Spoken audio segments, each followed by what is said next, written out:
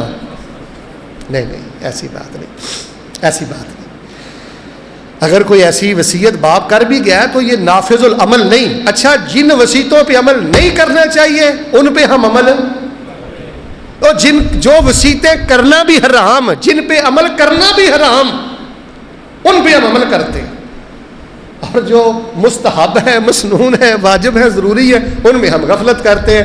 اللہ تبارک و تعالی اسلام پہ زندہ رکھے، اسلام پہ اللہ پاک شہادت کی موت نصیب فرمائے۔ اللہ آپ سے راضی ہو جائے، سارے بولو اللہ آپ سے راضی ہو جائے، اللہ آپ کے آباء و اجداد سے راضی ہو جائے، اللہ آپ کی نسلوں سے راضی ہو جائے، اللہ نیک لوگوں میں زندہ رکھنا، نیک لوگوں میں موت دینا، اور قیامت والے دن اللہ نیک لوگوں میں اٹھانا۔ حساب ہم نہیں دے سکتے، ہمیں بغیر حساب کے اپنی جنت نصیب فرمانا۔ ھذا ما كان عندي والله تبارك وتعالى اعلم بالصواب۔ سبحان ربك رب العزة عما يصفون وسلام على المرسلين والحمد لله رب العالمين۔